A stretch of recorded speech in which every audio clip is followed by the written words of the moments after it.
Old ladies have come up and pityingly said, son, can't you afford a decent meal for a bowl of... Don't make it. He's putting his cross-eyed and making me laugh. Clement Freud is challenged again. Concentrate, don't listen. Clement! It's dreadfully difficult, isn't it? Ration bill. No, I said, people should have the right to do what they will with others' property.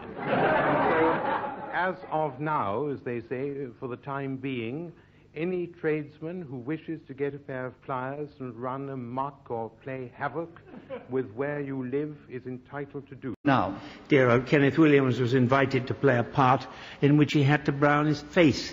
And the producer said, you do realize what you have to do, because this is a part of a half-cast. You understand? And Kenneth said, yes. You mean the part's been promised to someone else? There was an old puff of cartoon who took a lesbian up to his room. They lay on the bed and suddenly said, who does what, with what, and to who?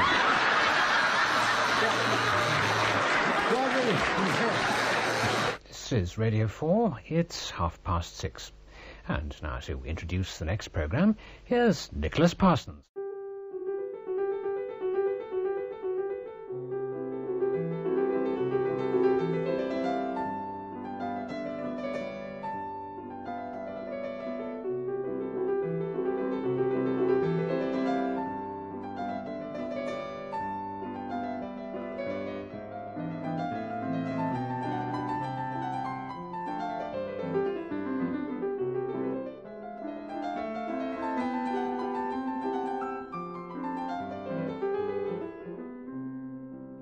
We present Kenneth Williams, Derek Nimmo, Peter Jones and Clement Freud in just a minute.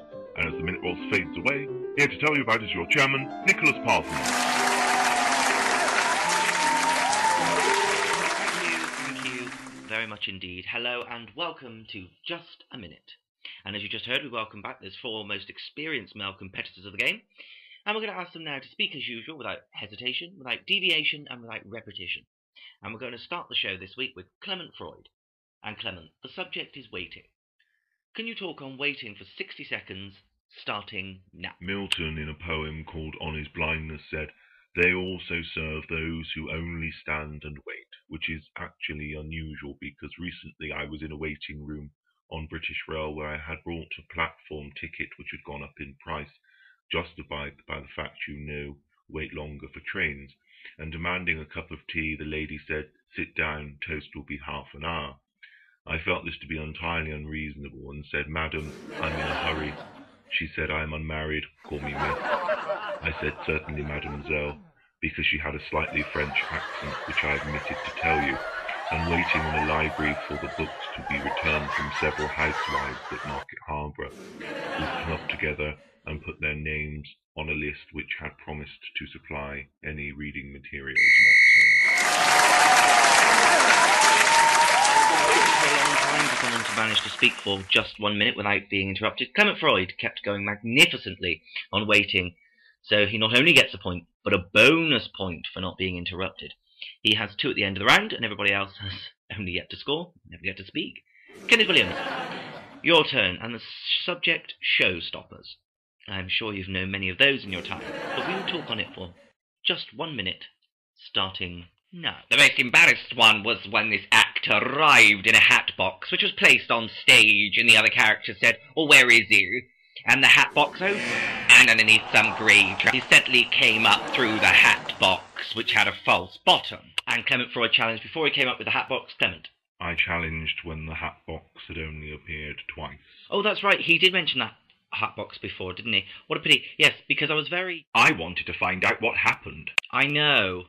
That's why I would have challenged, but I was too fascinated by the story and the way he was telling it. Well, I was so fascinated. We should have let him go on with it, and then we could have challenged afterwards. I didn't even realise he'd repeated it. Anyway, Clement, it was a correct challenge. Get a point for a correct challenge. Take over the subject of showstoppers.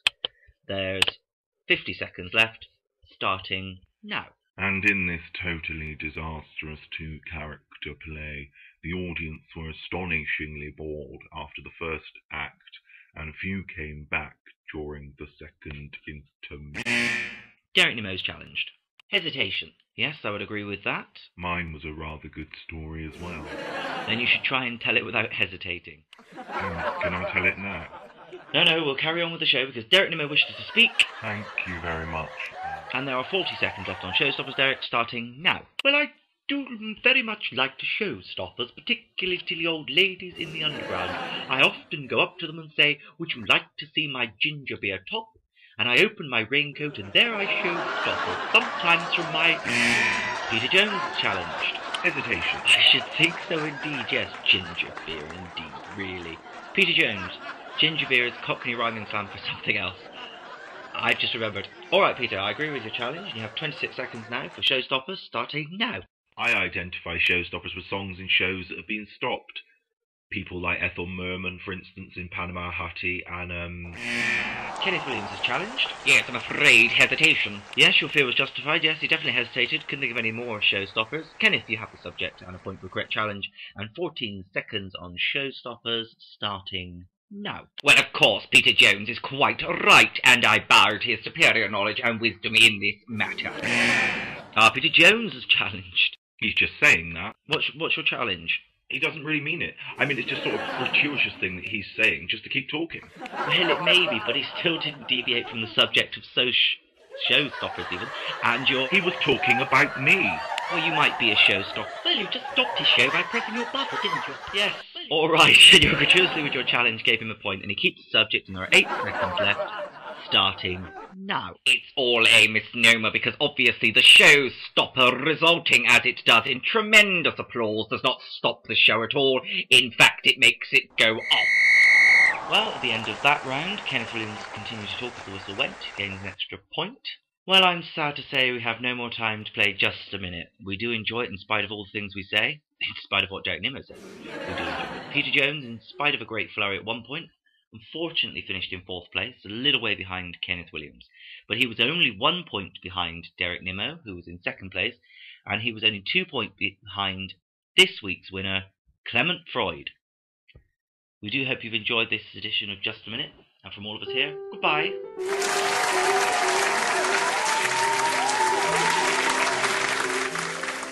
The chairman of Just a Minute was Nicholas Parsons. The programme was devised by Ian Messiter and produced by David Hatch.